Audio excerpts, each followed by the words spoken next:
Great. Hello, everyone. My name is Mona Hemmeti. On behalf of our organizing team, I would like to welcome you to the RiskCon webinar series on compound extreme. Today, Dr. Cassandra Rogers and I have the honor of hosting this webinar with a theme related to extreme heat. Extreme heat events are becoming more common and severe with climate change. It is the leading weather-related cause of death worldwide. In addition, extreme heat can damage roads, electric wires, and other infrastructure, stress energy sector, damage or kills crops and livestock, and contributes to natural disaster like drought and wildfire. Today, we are interested to learn more about this webinar, weather extremes, and how climate change may affect those events in future.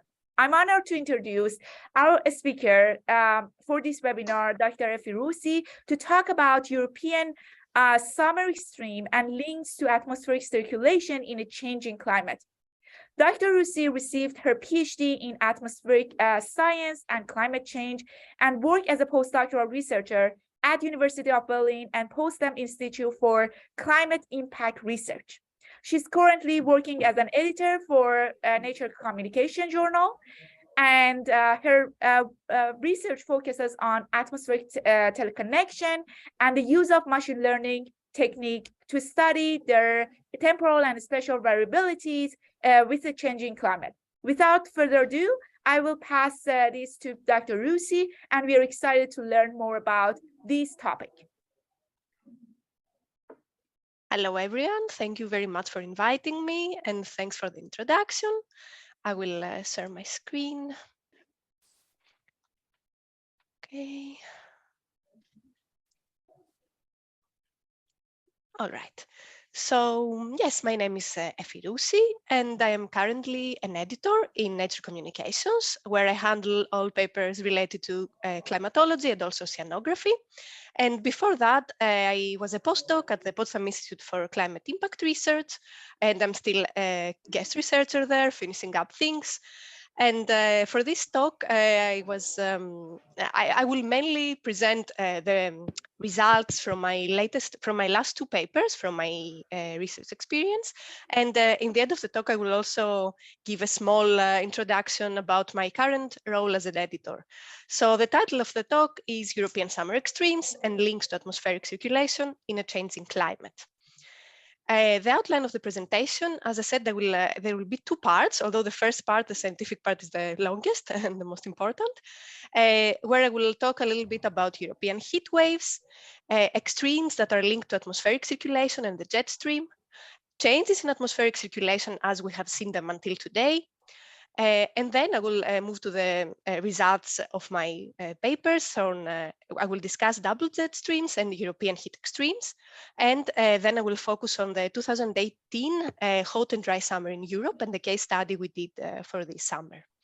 And the second part, which is like a small part, like 5 minutes in the end of the presentation, I will talk a little bit about how it is to switch perspectives from a researcher to editor, what's my point of view now, and I will also talk about my focus on extremes again. So my focus is similar as an editor as well.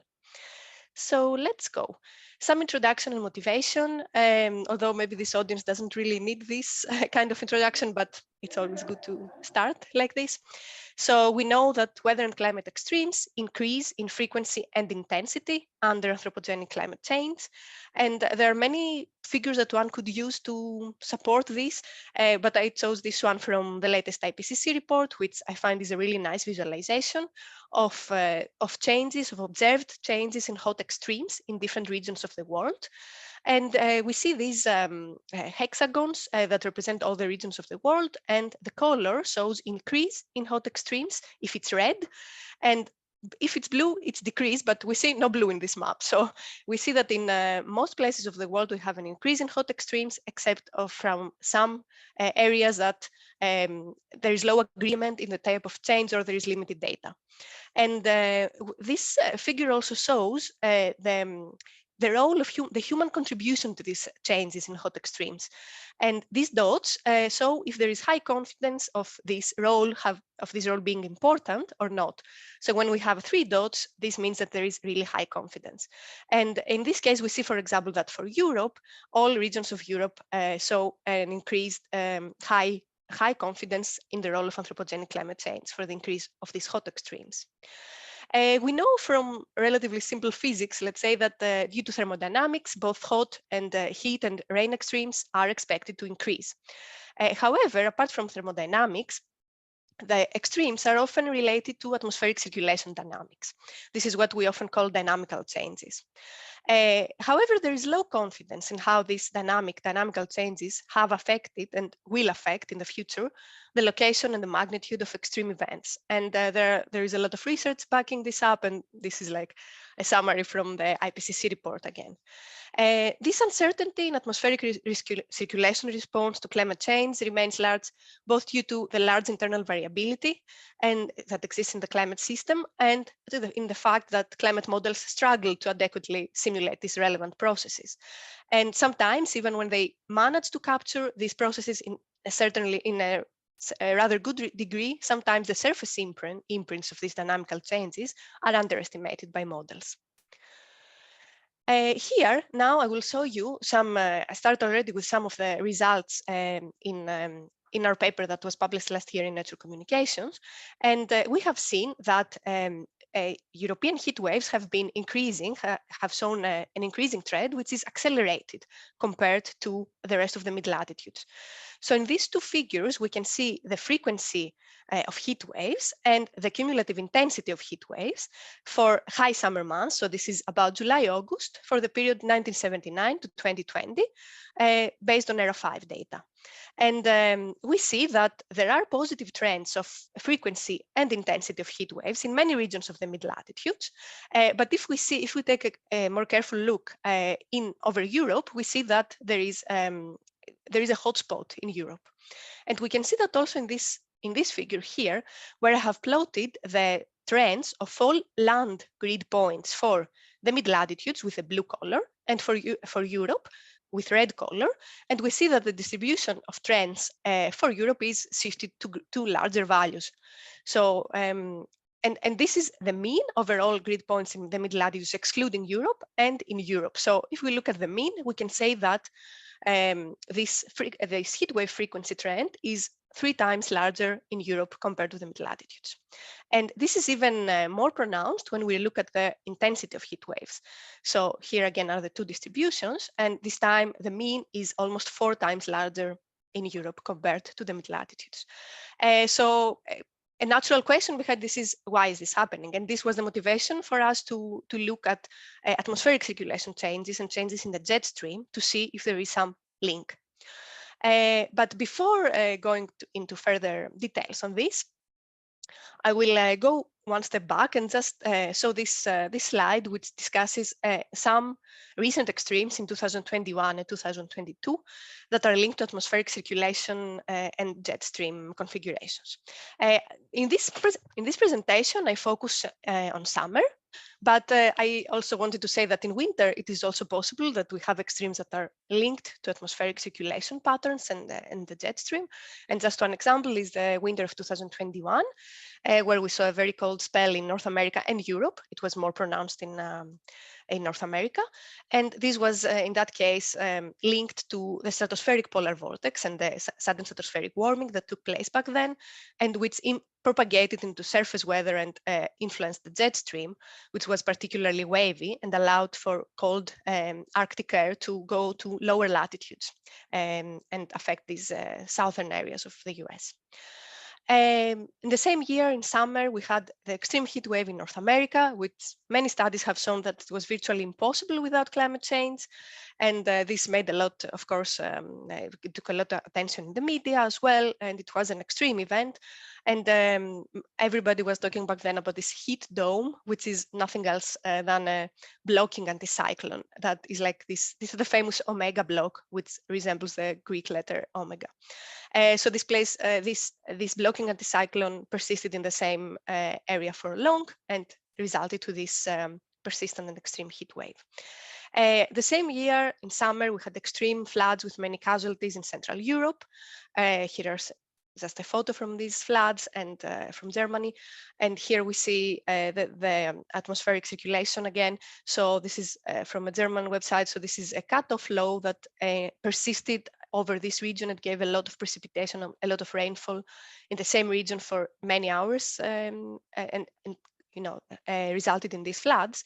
And this cutoff low was somehow not embedded in the normal propagation of the jet stream, which was located further to the north. And in summer 2022, of course, we again had a lot of extremes, weather and weather extremes like persistent heat wave and drought in Europe and also in Asia.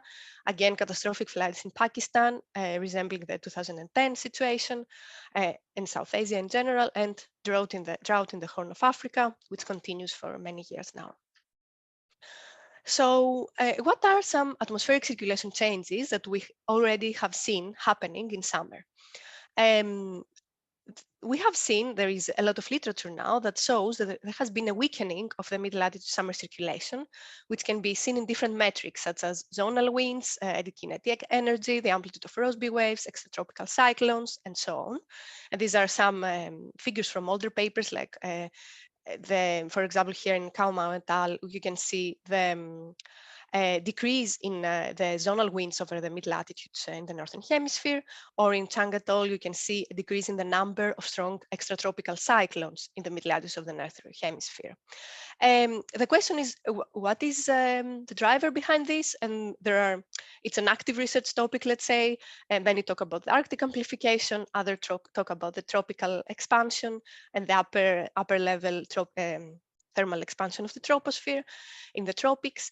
And one of the things that have been proposed is that double jet streams might have become more frequent or persistent, like we can see in this figure from Kaumau et al. 2018, how these double jet streams look. So we have these two air currents, one around the Arctic and another one southern over Europe.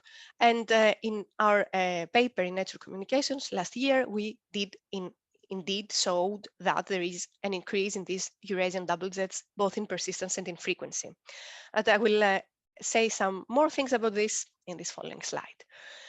So double jets in the Eurasian zonal mean, we find in this paper that they have doubled in frequency, driven by an increase in persistence, and are linked to heat wave hotspots. Oh, sorry. Let me walk you through these figures. So the first one is a double jet composite. So here we plot all the days that belong in this double jet configuration. And you can see here the anomalies of the zonal wind at the 250 hectopascal level. So this is near the tropopause where the jet streams usually blow. So we can see that there are two zones of positive anomalies of winds, and those are the what we call double jets. In between, you see these purple-blue colors, where it means that we have weak wind anomalies over these regions. So let me show you. So here we see the time series of occurrence of frequency and persistence of double jets per year from 1971 to 2020. Again, this is ERA 5 data. And we see that they increase both. There is an increasing trend of almost 3 days per decade in the frequency of these events, and almost to 1.7 days per decade in the persistence. And when we look at whether there are more events or more persistent events, we find that this is driven by the increase in persistence. So the events become longer, with longer duration. And why is this important? Because those double jet streams seem to be well related to heat extremes over the Eurasian sector. And here we see the composite of days that belong to this to double jets, and we see the heat wave cumulative intensity in anomalies compared to climatology. And we see a particularly hot spot here in Western and Northern Central Europe. And then we looked further into the statistical relationships of the double jets with the heat wave variability first. And here we plot this. This is the R square from coming from linear regression, and we see that that heat wave variability can be explained in a degree up to 35% more or less in some regions of Western Europe by the variability of double Z persistence. And so then we thought, can we try to predict the trend in heat waves based on the increasing persistence of double Zs, as we found it in this work? So this is the estimated heat wave trend based only on the increase of persistence of double Zs. And I don't show you here the observed trend, but it was in a previous slide. But in any point that you see dots here in this map, it means that the predicted heat wave trend is of the same sign, so positive or negative, increasing or decreasing, with the observed. And we see that in many areas this is true, and focusing especially in Western Europe, because as we see there is a similar pattern with what we see here, and averaging over the domain. If we average over the whole European domain as we see it in this map, then the explained trend based only on double Z persistence increase is around 30%, while if we only focus in this box of Western Europe, it's almost 100%. So it means that there is a strong correlation, let's say, with of the two. And now I will go on and discuss a little bit more. I will focus on this case study of the 2018, which was a particularly hot and dry summer for Europe. So this is a big collaborative study. This is online as a preprint for now, that we conducted within the ClimExtreme project. And I saw already that there are a few people here attending from there, and I'm happy for this. So this is a paper of almost 30 co-authors, and that was an interesting, very interesting experience, because we tried to bring together expertise from many different groups and to look at this summer, the extremes of this summer from different perspectives. So why is the 2018 summer important in climate research and extreme research? Because for Europe, it was the third hottest summer after 2010. Then it was slightly surpassed by 2021. Here we saw some of the metrics, the heat wave duration, the heat wave intensity based on cumulative heat, and the universal thermal climate index. And we see that the heat wave was really had a large extent almost over the whole European domain.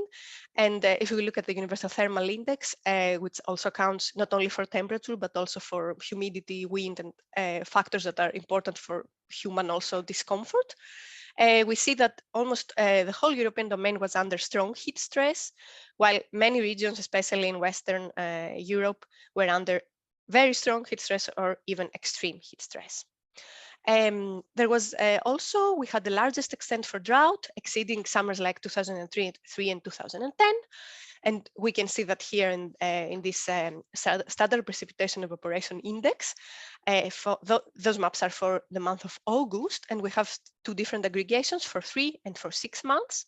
And we see that the drought was particularly important, intense for Central Europe and also Northern Europe, Scandinavia.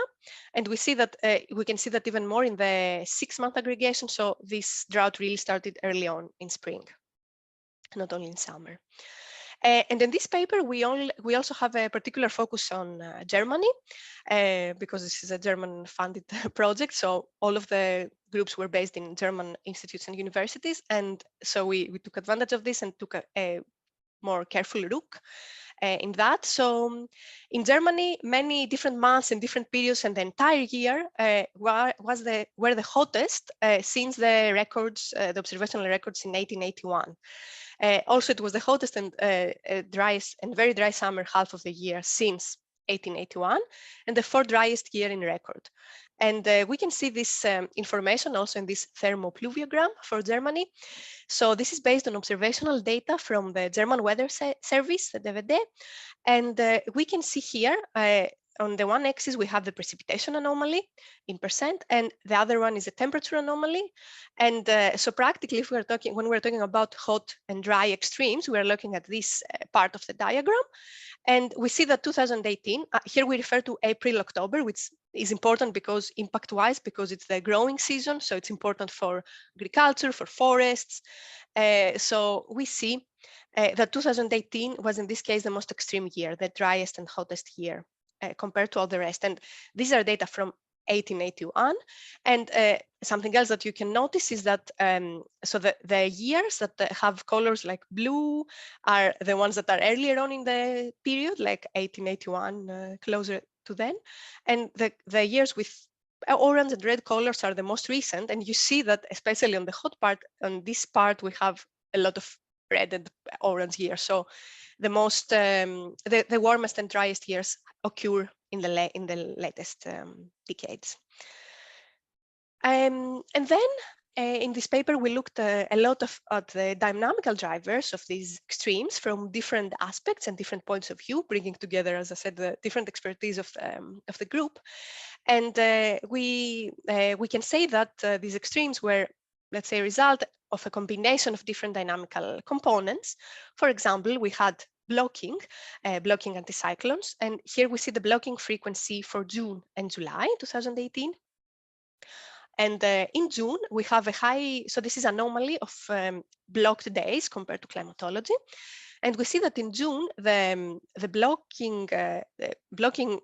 blocked days were mostly over this region, over North Atlantic, while in July, we have the Scandinavian anticyclone, the Scandinavian blocking over Scandinavia. At the same time, this links well to an establishment of a double Z configuration, like the one that I was discussing before, which we can see in this diagram here. From May to September, we see the zonal wind in different latitudinal zones. And we see that early on, around June or even before, we had this establishment of double Z. So we see that the positive anomalies are with orange and the negative with purple. So we see this double Z configuration already before the heat wave.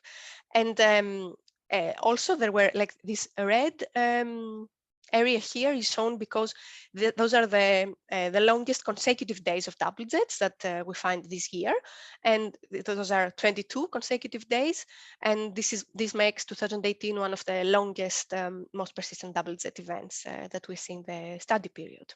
And at the same time, we had a very positive North Atlantic Oscillation Index, as we see it here. It remained positive throughout from May to September, more or less all the time, apart from a few days here at the beginning of June. And all these, of course, are interrelated and set up the circulation to favor these heat and dry extremes over Europe. We further looked at Rossby wave activity for this summer. So this is a Hofmöller diagram showing, so we can see here that this is time axis. So it starts from mid-June down here, it goes up to mid-August, these 2 months. And this, here we have the longitude from the Pacific. This is 0 degrees in the, over Europe. And these 3 areas, the green is Iberia, the yellow, which is behind the blue a little bit, is Central Europe, and Scandinavia is with blue. And we see also the temperature anomalies for these 3 regions in this vertical diagram, and at 850 hectopascal. And we see here a very good timeline of how things occurred in the summer. So inside the diagram, we see with color, with shading, we see the V wind, the meridional wind at 300 hectopascal, and the contour lines show the Rossby wave packets. And we see that the first peak of the heat wave was over Scandinavia in mid of July. And we see that preceding this first peak of heat wave, we have a propagation, eastward propagation of Rossby wave packets coming from the Pacific towards the Atlantic and over Europe and Scandinavia.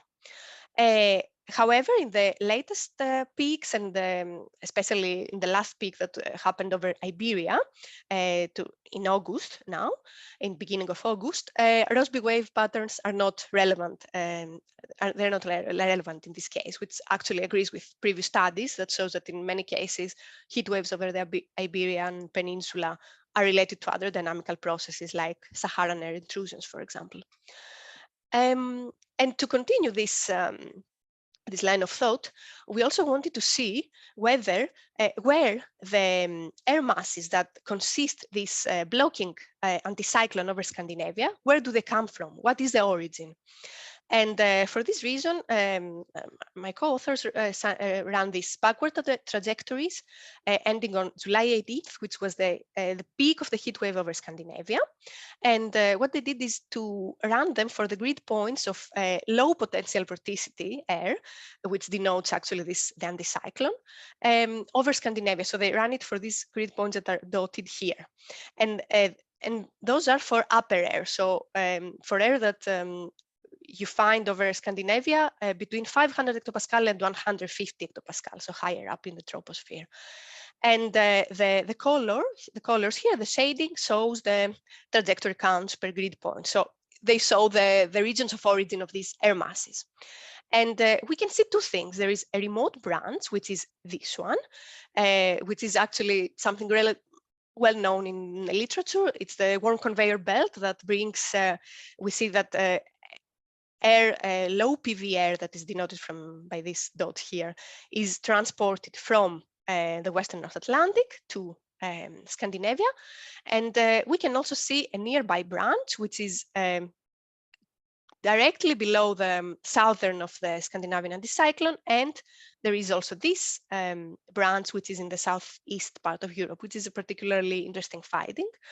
However, I have to say that this paper just scratched the surface of this, but one should really run dedicated modeling experiments maybe to further, establish causation between exactly what is happening, where this low PV air comes from to sustain and make this anticyclone particularly persistent. Yeah. Among other things that we did in this paper, we also looked at the role of anthropogenic warming for the 2018 heat wave, and we did that in two different ways. One was focused on Germany, and there we ran a tailored attribution study, which was particularly tailored for Germany and for the heat wave that was observed in Germany in 2018, which was particularly long. So we took into account the 17 days of consistent heat wave threshold existence for Germany. And we looked at historical simulations of the CMIP6 models. And here are the results for some of the models. And we see the probability ratio of exceedance of this threshold that we find for the particular heat wave in Germany. And so the black dots are for each model the original value of probability ratio, and the red bars are the 5th and the 95th percentiles from bootstraps. So this black thick line is a probability ratio of 1. So everything above this means that anthropogenic warming played an important role, made it much more possible to have the occurrence of this heat wave. So we see that in all cases, it's much more higher than 1, this probability ratio. And then we looked at the whole European domain, and we looked at the grand ensemble of the MPI, of the Max Planck Institute model, and the probabilities of the 2018 heat wave intensity in current and future climate. And we see the results here. So practically, we compare this to ERA 5 data. So the black distribution is for ERA 5, and in ERA 5 we have the probability. The 2018 cumulative heat of the heat wave is this cross here. So we see that already, of course, that it is towards the high end of the distribution.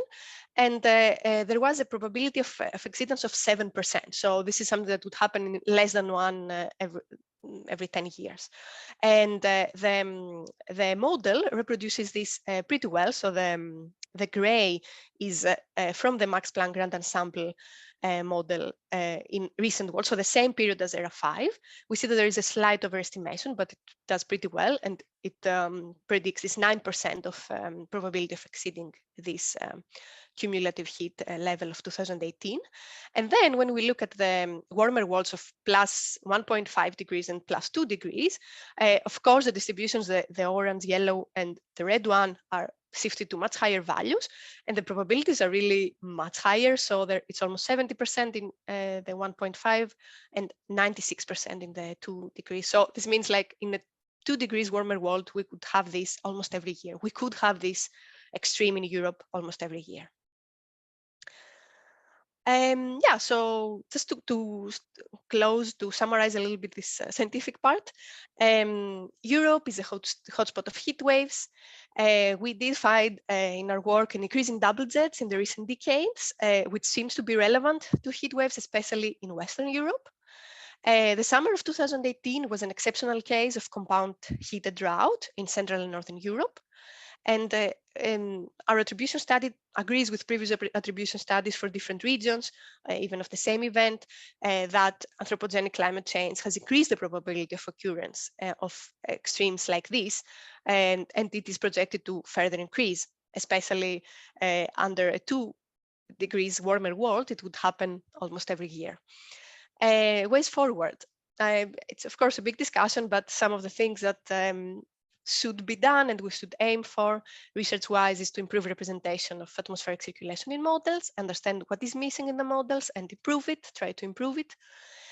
Use of hybrid methods include machine learning, causality analysis, and combine them with climate models, larger samples, statistical methods, guided by physical understanding to better understand these processes and to better understand and account for natural variability.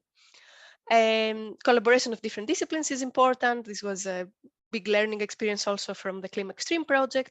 Sometimes it's difficult for us to communicate with people from other fields, but we have to find the way and also understand what metrics are impact relevant and focus our research on these points. And of course, give more opportunities, like more general, to research from underrepresented regions. We all know, for example, that there is a big gap in Africa, although it faces a lot of heat and dry extremes. There is less, it's understudied compared to, of course, Northern Hemisphere somehow and not the Northern world.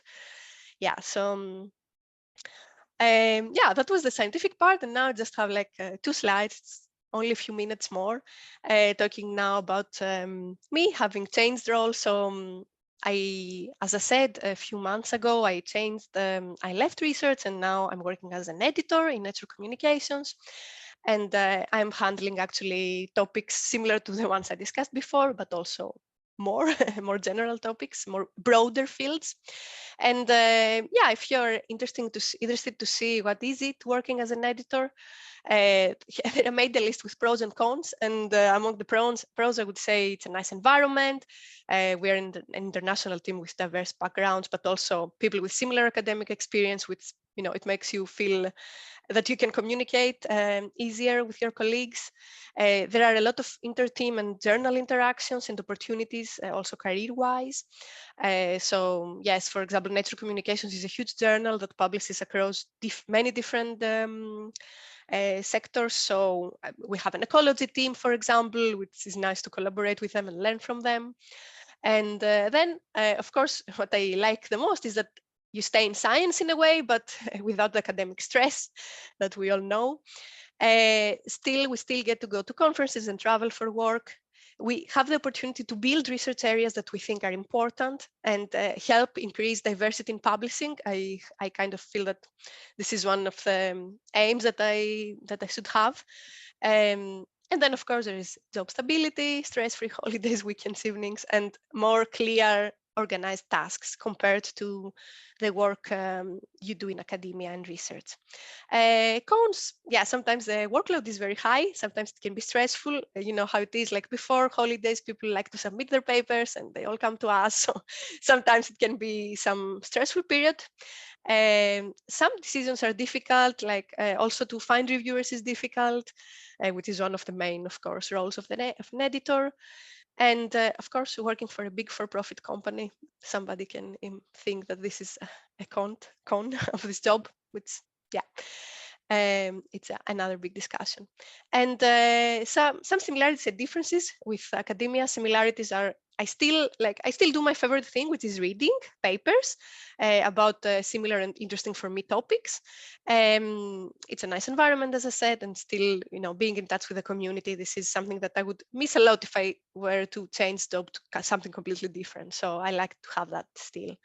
Differences, you cover a much broader field. So now you go more in width, let's say, and less in depth as an editor, of course.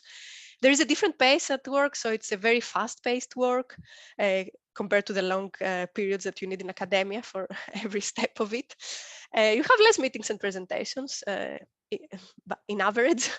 Higher workload and less flexibility, but better work-life balance, because you can really just say, I work my hours and then I don't think about it. And in general, it's a little bit more balanced, which some people could also say it's boring, but it depends on the character of each person. So the highs in this job are not so high and the lows are not so low like in academia. So yeah, this is like an insight in with my experience as an editor. And that's the last slide before I close. So also as an editor, of course, I focus on very similar topics like the ones I was doing research before. So extremes are very important, and I'm very much interested in these kinds of papers. And those are some of the latest papers we published in Nature Communications. I'm sure I saw some of the names of the authors here. And yeah, we are interested, of course, in heat extremes, in droughts and marine heat waves, variability in terms of extremes, compound extremes, of course, and so on. So yeah, that's just a small overview. And those are the references I used in this presentation. Thank you very much for your attention, and I'm happy to answer questions.